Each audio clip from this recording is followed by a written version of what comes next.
Hello everyone, welcome to my channel. आज है 15 मई और बहुत हाई टेम्परेचर चल रहा है हमारे यहाँ। और इतनी गर्मी में मैं अपने गार्डन के हालचाल शेयर करूँगी। और बड़े ही सुख और दुख वाले मिक्स साल हैं अभी। एक तरफ तो इतनी अच्छी हार्वेस्टिंग हो रही है डेली। अभी 4-5 दिनों से मैं लॉन्ग बीन्स तोड़ रही हूँ, और जो मैंने लॉन्ग बीन्स के नए सीड्स लगाए थे वो भी बहुत अच्छे चल रहे हैं। लेकिन दूसरी तरफ मेरी लौकी की बेलें बिल्कुल फ्रेश हेल्दी, बिल्कुल जब फ्रूटिंग की तैयारी हुई तो खड़ी की खड़ी बेल मेरी सूख गई। और इस बार मैं लौकी से बहुत ज़्यादा निराश हूँ। और ये देखिए, इस ड्रम में जो पहले जो 2 पौधे सूखे थे गर्मी की वजह से, उसके बाद में मैंने नया सीड लगाया था और बहुत हेल्दी बेल थी। आपने पिछली वीडियोस में देखा भी होगा। और अब बस इसमें फ्रूट्स आने की तैयारी थी और अचानक मैंने देखा तो देखिए ये खड़ी की खड़ी बेल सूख गई है। और जो मैंने इस तरफ जो कंटेनर्स में मैंने पहले जो लौकी की बेल लगाई थी वो भी अब सूख गई है। सिर्फ 2 ही लौकी आई इसमें। और अब देखिए ये जितने भी इसके स्टेम हैं और ये पत्ती जो सूखी हुई दिख रही हैं सारी लौकी की ही हैं। और मुझे कारण बिल्कुल नहीं समझ में आ रहा कि ये क्यों सूखी हैं। और गर्मी तो मुझे नहीं लग रहा है कि गर्मी की वजह से सूखी है, क्योंकि 5-6 महीने हो गए मेरे साथ यही हो रहा है। सारे पौधे मेरे बहुत अच्छे चल रहे हैं, सिर्फ लौकी की बेल अचानक सूख जाती है। और जब मैंने पिछली बार जब वीडियो बनाया था, जब मेरी ये बेल सूखी थी, तो किसी ने कमेंट भी किया था कि निमेटोड्स की वजह से ऐसा हो सकता है। तो देखिए मैं आपके सामने अभी भी इसे हटा करके, इसे उखाड़ करके दिखाऊंगी। जड़ों में निमेटोड्स की प्रॉब्लम बिल्कुल भी नहीं है। पहले भी जो मैंने बेल हटाई थी उसमें भी नहीं थी। देखिए निमेटोड्स की प्रॉब्लम जब होती है तो जड़ों में गांठें जैसी बन जाती हैं, और इससे फिर पूरा पौधा अंदर ही अंदर ख़राब होकर के बिल्कुल एक साथ सूख जाता है। लेकिन आप ये जड़ें देख लीजिए, कहीं पर भी किसी तरह की कोई गांठ नहीं है। और मैं भी आपको दूसरा वाला पौधा भी निकाल करके दिखाऊंगी। और पहले भी जब मेरा पौधा सूखा था तब भी मैंने इसी तरह से हटा करके देखा था, कहीं पर भी ऐसी कोई मुझे प्रॉब्लम दिखाई नहीं दी। अब ये क्यों ये पौधे सूख रहे हैं मेरी नहीं समझ में आ रहा। मेरा तो लौकी लगाने का मन ही नहीं कर रहा है बिल्कुल भी। तो मैंने देखिए ये ड्रम वाली लौकी भी हटा दी है। और जो मैंने यहाँ पर लगाई थी ये इस बॉक्स में, इसका भी वही हाल है। 2 लौकी लगी इसमें अच्छी, और उसके बाद धीरे धीरे एक एक करके ब्रांच, पहले ऊपर वाली ब्रांच सूखती है फिर नीचे वाली, ऐसे करके मतलब सारा ही पौधा सूख गया है। ये देख लीजिए, इसकी भी मैं आपको हटा करके दिखा रही हूँ। इसमें भी निमेटोड्स बिल्कुल भी नहीं है, हल्का सा भी नहीं है। देखिए बिल्कुल एकदम से इसके क्लियर हैं सारी रूट्स। नहीं तो इसमें गोल गोल गांठें जैसी हो जाती हैं, जैसे हल्दी वगैरह की होती है ना, इसी तरह छोटी छोटी हल्की हल्की सी। तो और देखिए किस तरह से पत्ते सूख गए हैं, धीरे धीरे धीरे करके ये सारी बेल सूख गई। और उसके बाद एक साथ फ्रूटिंग भी बंद हो गई। और मुझे तो देखिए नहीं कारण समझ में आ रहा। अगर आप लोगों को समझ में आता हो तो कमेंट करके ज़रूर बताएं। और देखिए बाकी सभी पौधे बिल्कुल सही चल रहे हैं, अच्छे खासे फल बन रहे हैं। देखिए ये करेले में फिर से फ्रूटिंग शुरू हो गई। ये तोरई देख लीजिए, मैंने कितनी सारी तोरई तोड़ी थी और अब ये दोबारा फिर से तोरई में फीमेल फ्लावर्स आ रहे हैं और ये तोरई अब और बन रही हैं। और ये हमारी लॉन्ग बीन्स भी अब बनना शुरू हो गई हैं, तेज़ी से बन रही हैं। अब ये डेली हार्वेस्टिंग हो रही है इनकी। सिर्फ और सिर्फ लौकी में ये प्रॉब्लम आ रही है। और इधर देखिए ये लॉन्ग बीन्स के मैंने और भी सीड्स डाले थे, वो सारे के सारे इसमें भी जर्मिनेट हो गए हैं। अब इस लौकी के ड्रम को मैंने खाली कर लिया है। इसमें जो बेल सूख गई थी वो मैंने निकाल ली है, देखिए।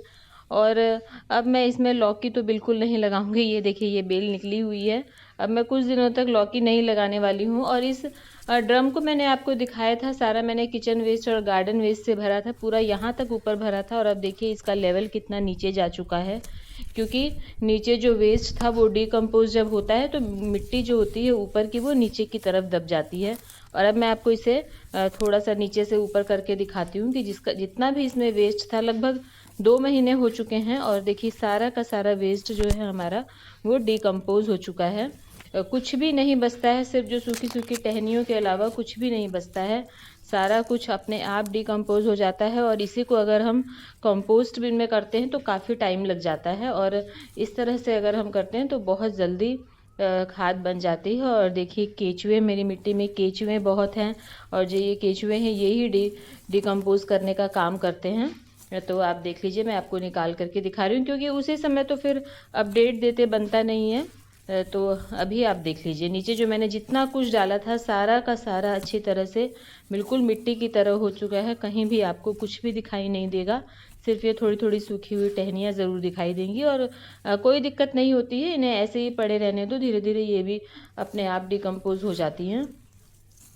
और अब मेरा मन है इस बार कद्दू लगाने का। कद्दू मैंने एक बार भी नहीं लगाया है। आज मैं सीड्स मंगाऊंगी और मैं सीडलिंग करूंगी, आपके साथ मैं शेयर ज़रूर करूंगी।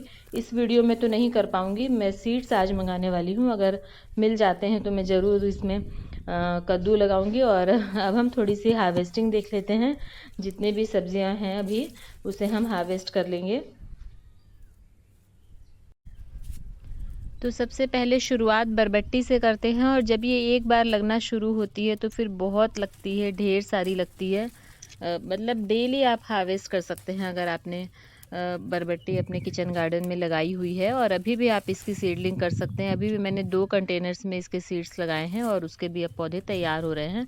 और बस 2 महीने में ही इनमें फ्रूटिंग शुरू हो जाती है। मैंने पिछले फुल वीडियो इसके ऊपर बनाई है, मैं ऊपर लिंक डाल दूँगी, अगर आपने नहीं देखी है तो आप देख सकते हैं। और बहुत ज़्यादा केयर भी नहीं मांगता है ये प्लांट, बस थोड़ी सी आपको इसकी बेल चढ़ानी होगी। और देखिए कितनी सारी बरबट्टी लगी हुई हैं। और 5-6 दिनों से लगातार मैं हार्वेस्टिंग कर रही हूँ। 2 दिन की जब हार्वेस्टिंग हो जाती है तो एक सब्ज़ी बन जाती है मेरी। और देखिए ये इतनी हुई है, और भी कुछ कुछ अभी लगी हुई हैं पीछे की तरफ छुपी हुई हैं, वो भी मैं तोड़ लूँगी। और अब ये भिंडी भी अच्छी लग रही हैं। जितने पौधे हैं करीब मेरे पास 15-16 पौधे हैं और रोज़ मेरी 12-13 ऐसे भिंडी निकल आती हैं। और अभी मैंने और भी सीड्स डाले हैं तो उसके भी पौधे तैयार हैं। अभी आप भिंडी बहुत आराम से भिंडी की भी सीडलिंग कर सकते हैं। पूरा जून जुलाई तक इसकी सीडलिंग होती है। इसकी भी मार्च से लेकर के बरबट्टी की तरह आप जून जुलाई तक आराम से सीडलिंग कर सकते हैं। और कितनी भी गर्मी हो भिंडी बहुत अच्छी लगती है, बस आपको थोड़ा सा पानी का ध्यान देना होगा। बाकी इसमें भी बहुत ज़्यादा केयर नहीं मांगता है। स्पाइडर माइट्स वगैरह का अटैक तो होता है, लेकिन आप अच्छे से शावरिंग वगैरह करेंगे तो ये पौधे मतलब हमारे सही रहते हैं। देखिए इन दोनों टब में मैंने और अभी सीड्स डाले हैं तो इसके भी अब पौधे और भी तैयार हो रहे हैं। तो जो पहले वाले कुछ पौधे मेरे ख़राब हो गए हैं, तब तक ये मेरे नए वाले पौधे भी तैयार हो जाएंगे।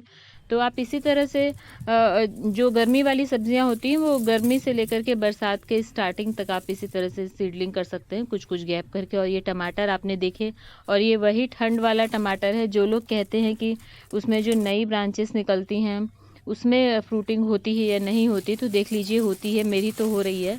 और कई बार नहीं भी होती है, इसका कोई फिक्स नहीं है, ये बस प्लांट के ऊपर डिपेंड करता है। कई बार तो एक ही बार फ्रूटिंग होकर पौधा ख़राब हो जाता है, और कई बार नई नई ब्रांचेस होती है, नई फ्लावरिंग होती है, फ्रूटिंग होती है। और ककड़ी देख लीजिए, ककड़ी मैंने कल खूब सारी ककड़ी, मतलब 4 ककड़ी, और चारों बिल्कुल लंबी लंबी ककड़ी तोड़ी हैं।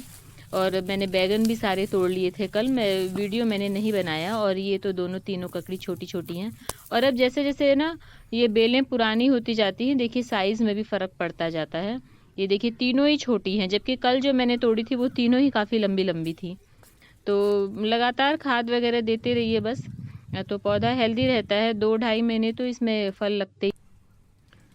तो देखिए ये हमारी हार्वेस्टिंग पूरी हुई, और गर्मियों में भी देखिए ठीक ठाक सब्जियां मिल रही हैं। और ये देखिए ये सेम का पौधा सेम ठंड में लगाई जाती है, लेकिन मैंने गर्मी में भी लगा दी थी। एक पौधा लगाया था और देखिए कितनी अच्छी फ्लावरिंग हो रही है, लेकिन फ्रूट सेट नहीं हो रहा है, वो शायद गर्मी की वजह से ही नहीं हो रहा, सिर्फ फ्लावरिंग हो रही है। और एक बार एक मेरा गार्डन का लुक देख लीजिए। इधर देखिए ये मिट्टी तैयार हो रही है, कुछ नए पौधे बन रहे हैं और कुछ पुराने वाले चल रहे हैं और कुछ ख़राब भी हो रहे हैं। भिंडी के पौधे भी स्पाइडर माइट्स की वजह से भी कुछ ख़राब हो रहे हैं, लेकिन कुछ नए भी लग रहे हैं। तो बस इसी तरह से है, नए सीड्स भी मैं डालती रहती हूँ बीच बीच में। और इधर देखिए ये मिर्ची का पौधा जो मैंने ट्रांसप्लांट किया था वो भी बिल्कुल सही चल रहा है। तो आज के लिए इतना ही, मिलते हैं नेक्स्ट वीडियो में। अगर वीडियो पसंद आती है, हेल्पफुल लगती है तो लाइक कीजिए, सब्सक्राइब कीजिए। Thank you.